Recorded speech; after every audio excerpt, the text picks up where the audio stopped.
Welcome to What's on Your Bookshelf with your hosts, Denise Russo and Samantha Powell. Hi, everyone.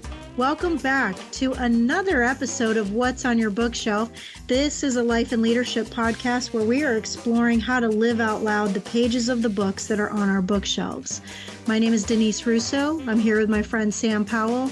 We're going through an extensive multi-episode series of the best-selling book, Atomic Habits by James Clear.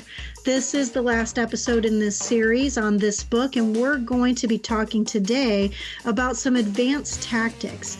If you've been subscribing, then you know we have extensive show notes for each of our shows. But if this is a new episode for you, please make sure to check those out because we have lots and lots of extra links for you to take your own advanced tactics into how to make tiny changes into remarkable results in your life, as James says in this book of Atomic Habits. Sam, I can't believe that we are at the end of this book. How are you doing today? I know. I'm excited, especially because we're going to try to jam pack a lot into this last episode because it's not really the appendix. There's an appendix that's got tons of great stuff in it. This is, after the meat of the book and really talking about like three things to really think about and consider as you are trying to build habits. So this was a super interesting section for me. And this is one I would encourage people to go read in depth because there's a lot to think about and a lot to do. But I am super excited to be here and chat with this stuff with you. Awesome. So we're going to be covering really some high level on whether or not the talent that we have is based on who we are when we were born or how our bodies are shaped. We're going to be talking a little bit about how do you stay motivated when things start to feel demotivating or maybe blah or comfortable. And we're going to be talking about what are the downsides of creating good habits. But as Sam said, there's so much jam-packed into this book. There are at least, I don't even know, Sam, because there's not numbers on these pages at the end, but I'm going to guess there's at least 20 to 30 or more pages of notes that James Clear puts in the back of the book that all have links to other books and articles and research and advice, and it's all based on the chapters in his show notes. In his book notes. So I would highly encourage you to go buy a copy of this book. The link to buy the copy of the book is in our show notes as well. But take the time to drink deeply from this good book. So, Sam, let's start with talking a little bit about, you had a really interesting story about the success of some kids or young athletes that wasn't just based on how much they practiced. Yeah. So this part of these advanced tactics is called The Truth About Talent, When Genes Matter and When They Don't. And there were some really great stories about some Olympic athletes in this section. But what this was really getting around to is that you really have to know yourself, know how yourself relates to your environment, to know where to lean in for optimal success. And it reminded me of Malcolm Gladwell's book, Outliers. He's got a really interesting story, and me being sports focused, this one really stood out to me, but it was about high level professional hockey players and how they noticed this pattern that a lot of them were born in the beginning months of the year, like the first quarter.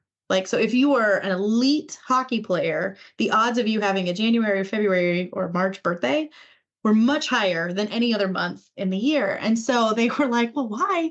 What is this, right? And as they dug into it, what they realized is it had to do with youth cutoff ages.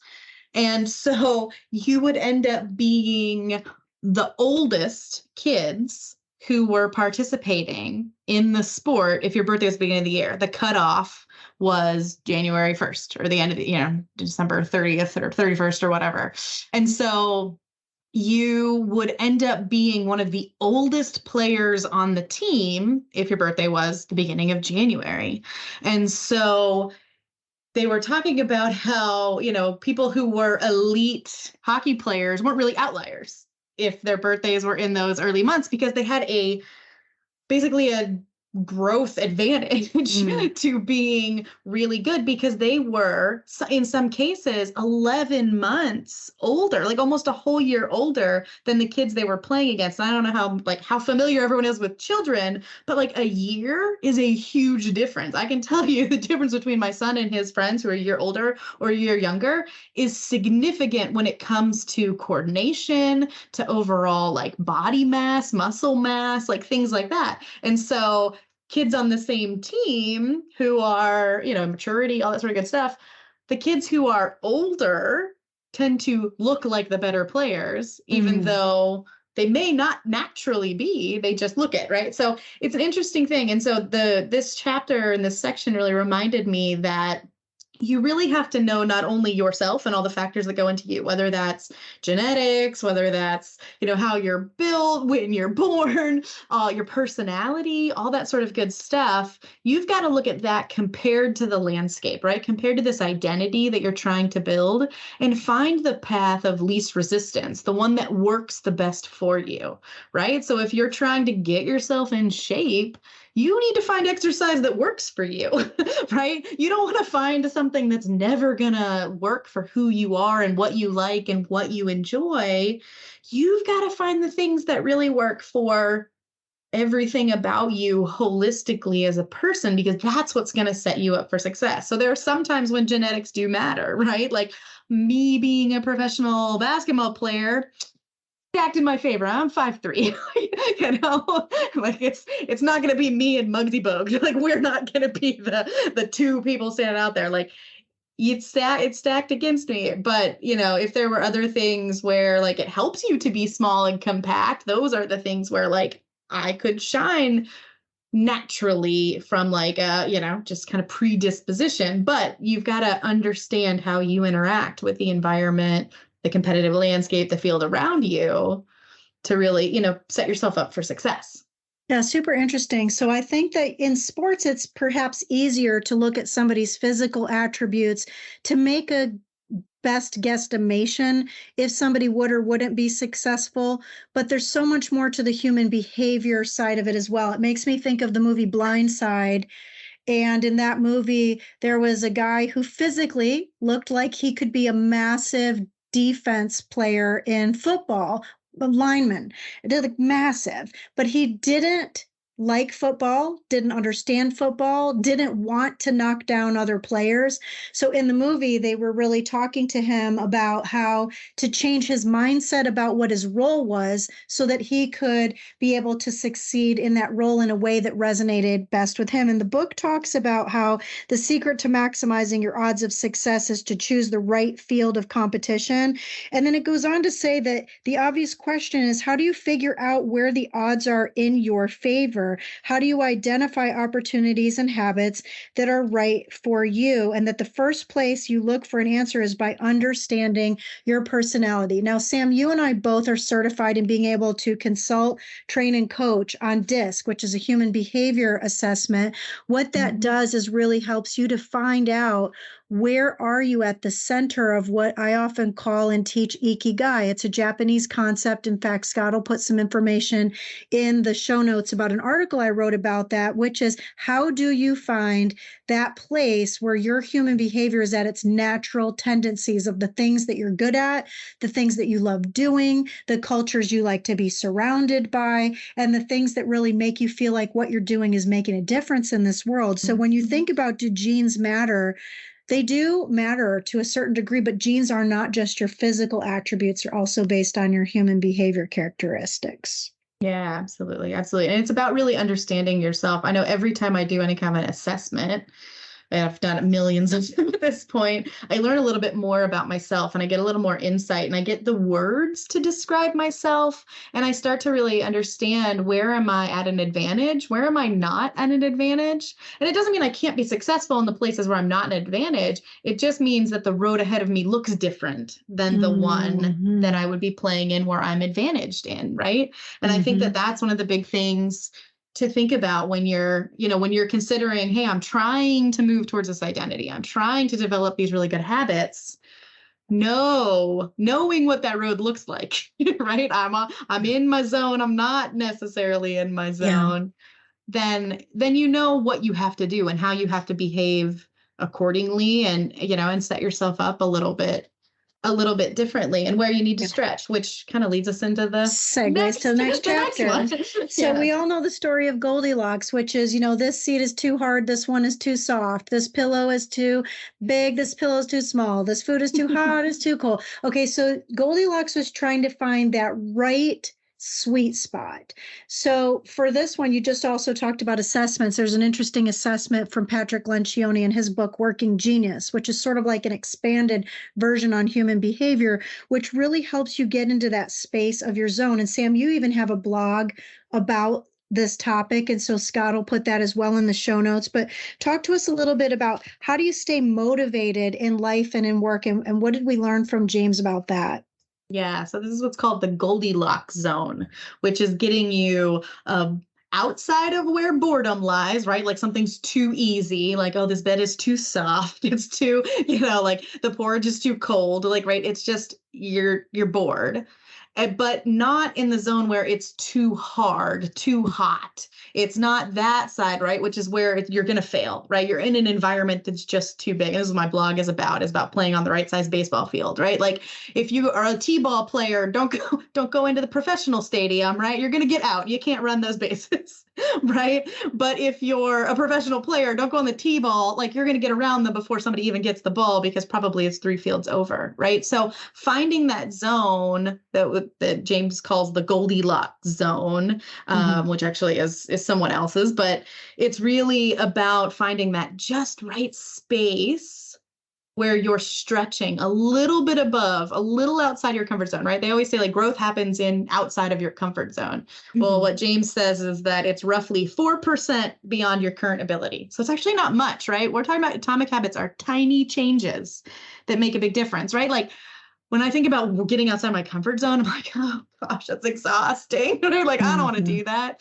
But when I think about just 4% outside of my ability, and that's actually the best place to be working, to grow and to stretch. Like I could do 4%. Like 4% is nothing, right? If I did 10 push-ups today, well, if I did 5 push-ups today, then 4% isn't even really one more. It's like, okay, maybe I just have to do that push-up one push-up a little tiny bit better. Like that's so small, but that's actually the zone that you want to aim for, is what James is telling us. It's just turning up the heat that little bit extra. Have you ever heard the story about how, well, there's probably 2 little parables about it. There's the one story where you put a frog in a pot of cold water and you slowly turn up the heat until it boils, and the frog dies because he gets comfortable and he adapts to those surroundings.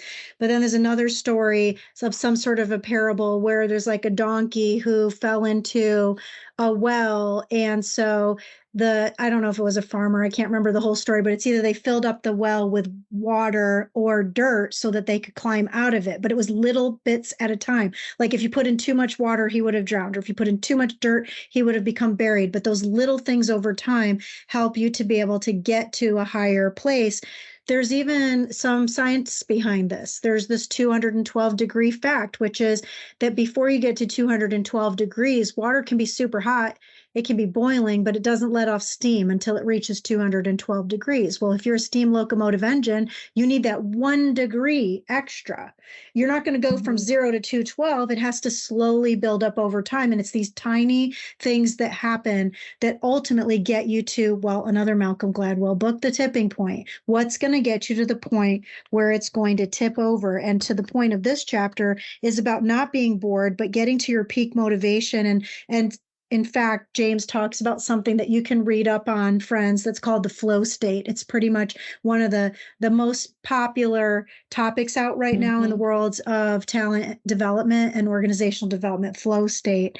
So when we have our greatest threat to success isn't really failing at something, but it's at being bored at something. You can all think about it. That's why people get burnt out at work. I mean, it could be that they're overworking, but a lot of people get burnt out because it's the same thing every day. It's time to make the donuts, and they get bored, and that creates an environment where they can't find the energy to want to be successful. And so there are a downside of creating good habits. Maybe you've become bored because you're really good at something, but you've become good at something for for so long, you stopped thinking about how could you take good to great. That's actually another book by James Collins, Good to Great. So this That's a moves good us book. into the last chapter, downside of creating good habits. I think this takes into play a couple of other great, one of my favorite books is Intentional Living by John Maxwell and Growth Mindset by Carol Dweck. And so in these books, it really talks about the habits create the foundation for your mastery. But if you don't live with intention and you don't have a mindset of growing and continuous learning, you might master a habit and then stop. Yep, exactly. And the third thing in this advanced tactic is making sure that you are not falling into that trap of complacency, right? Like it's okay, I've mastered this habit. It's freed up all this mental space for me. I'm doing the thing every day, but not sitting in this zone of, oh, it's, this is just what I do. You've got to be continuing to push. This is it's never finished. You are always trying to reflect, review, figure out how to make it better, figure out how to make it easier, figure out how to, just sit in that growth space. Because if you fall into complacency, it's a really easy way for you to drop the habits, for you to lose the things that you've built, right? To really, get into this space where you stagnate. And if you're, I think it's John Maxwell always says, like, if you're not growing, you're dead, right? If you get to this point where if you're just not continuing to move, you're not, you're really not doing anything. So it's making sure that you continue to push. And I know that the end of this chapter really resonated with you, right? Because it's about breaking the beliefs that hold you back, right? Because we get to a certain level and then sometimes we stop, and we see this as coaches all the time. It's one of the biggest things that you don't realize until somebody's sitting down with you, that I've actually got a limiting belief here. And I didn't even realize that until I butted up against it. And then I didn't know how to push it a little bit further. I recently was coaching somebody who was going to run an event for their business that they started, and they were going to charge a certain amount. And I said, why aren't you charging more than that? Right? Like, it seems low to me. Why wouldn't you be charging more? And they're like, oh, like, right. It came around this limiting belief around money, around what they thought they should be doing. And, once we worked past that, she ended up making like double the profits she would have made. Because there was this limiting belief. So those thoughts are just so important. I know for you, Denise, like this is one of your biggest things that you talk about with School of Thoughts, for sure, is how your thoughts affect everything you do. Your thoughts affect everything you do. And if you can change your thinking, you can really change your life. We hear sometimes people say things like, oh, I want to read 30 books in a month. But remember what we taught early in this series. Do you want to read 30 books in a month, or do you want to become known as somebody who dives deeply into learning and applying the books that you're reading? And that's why we changed the model of our podcast from being, let's just do this quick to give people a high level view, that 20,000 foot view, as opposed to saying, no, let's go in deep and figure out how do we fine tune. James says in this chapter that improvement is not just about learning habits, it's about fine tuning them. And all of that starts first with looking at what are the outcomes that you have in your life? Do you like where you work, what you're doing, who you're doing it with, and the purpose of what it is that your work is about? That's the outcome. What is the thing that you have as an outcome? If you don't like the outcome and the results that you have, well, that comes from an action that you did or didn't take about something. Atomic Habits is about making good habits and breaking bad ones. It's about an activity. It's an action. It's actionable. It is a movement. It is not just staying still. So that action, though, is driven by our beliefs. So whether you take an action or an inaction on something, it's still based on a belief you had by something. And those beliefs are all driven by our thoughts. And so how do you break beliefs that hold you back? You start by looking at your thinking, and it's really hard to do by yourself. We talked last time about accountability partners. This is a time for us to talk about knowing yourself through your human behavior, your comfort zones, the way you can respond, react, and relate to other people. And the best way to do that is to engage with a coach, because a coach can help you bring out of your subconscious thinking things to the forefront of your mind that will help you get better results and solutions to the things that may be challenges for you. So in wrap up, we're talking about habits and deliberate practice is how you get mastery. We're talking about how reflecting and reviewing on the past only brings you to the present, but you have to take actions to get somewhere into your future. And that the tighter you cling to an identity, as James says, the harder it becomes to grow beyond it. So it's sort of like that frog in the pot. He got comfortable. Nothing was motivating the frog to jump out of the pot. So think about where you are today. Are you happy? Are you satisfied? Are you joyful? And if you're not, what are you doing about it? In conclusion, really, this is about the secret to results that last. And so James goes into a lot of information towards the end of the book, like we said, about what should you be doing next? What should you be reading next? Little lessons on each of those 4 laws. I hope that you've found this series to be valuable, friends, as you've listened to us for many, many episodes together. Sam, if you were to try to encapsulate maybe one thing that stood out for you as we've gone through the series, what would that one thing be? I think it's, and James really wraps this up at the end here, is he says it's remarkable, but what you can build if you just don't stop. And so it's that thought process and that idea that if you can really learn and understand how I work, right? How does my brain, work through its behavior and its habits and its actions and all of these things, right? It's like, if I can hack that understanding, if I can really get down to it, then it'll be amazing what I can achieve through little tiny things if I just don't stop, right? It's just keep going with those little bitty things. And as I've lived this book out loud, right, as I look at my habit tracker, as I look at, this identity from where we started with this to today over, probably 3 months, right? We've been doing this. I'm a lot closer to who I want to be because I'm just not going to stop. And to me, that's so incredibly powerful. And this book is amazing. If you really read it, live it out loud, put it into practice, it's incredible.